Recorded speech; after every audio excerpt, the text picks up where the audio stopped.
British ও পাকিস্তান আমলের খতিয়ান পড়ার নিয়ম। সম্মানিত দর্শক, আপনি যদি জমি বিষয়ে অভিজ্ঞ হতে চান, জমি বিষয়ে মাহির হতে চান, জমি বিষয়ে দক্ষ হতে চান, তাহলে আপনাকে ব্রিটিশ ও পাকিস্তান আমলের খতিয়ানগুলো পড়ার, বুঝার এবং হিসাব করার নিয়ম জানতে হবে। আপনি এগুলো না পারলে জমি বিষয়ে আপনার অনেক কমতি থেকে যাবে। তাই আসুন আজকে আমরা এই বিষয়টি সহজে বোঝার চেষ্টা করব ইনশাআল্লাহ। তো দেখেন, আপনাকে এই হিসাবটা একদম মুখস্থ রাখতে হবে, কারণ এগুলো মুখস্থ না রাখলে আপনাকে বারে বারে বই দেখতে হবে। তো চলুন, আপনি এটা স্ক্রিনশট মেরেও মুখস্থ করতে পারেন, আবার ভিডিও দেখে দেখেও মুখস্থ করতে পারেন। তো শুরু করে দেই। 20 তিল সমান 1 ক্রান্তি, 3 ক্রান্তি সমান 1 কড়া, 4 কড়া সমান 1 গন্ডা, 20 গন্ডা সমান 1 আনা, 16 আনা সমান 1 টাকা। 1 টাকা মানে কি?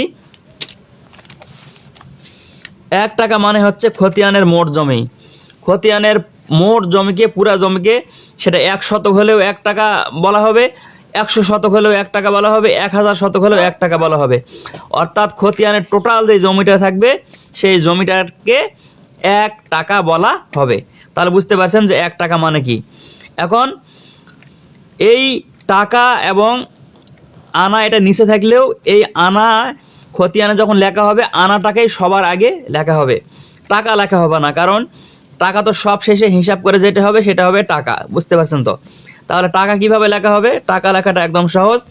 খতিয়ানের নিচে এই যে মনে করেন যে এরকম 1 লিখে একটা ফোঁটা দিবে, তখনই বুঝে নেবেন যে সেটা 1 টাকা। আর না, ওইটা না লেখা থাকলেও খতিয়ান টোটাল হিসাব করে যেটা হবে সেটাই 1 টাকা।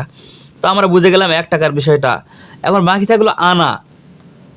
তো আনা কিভাবে লেখা হবে এইটা আমাদেরকে শিখতে হবে, কারণ ব্রিটিশ আমলের খতিয়ানে এই আনা, গন্ডা এগুলো অন্য অন্য লেখার স্টাইল আছে।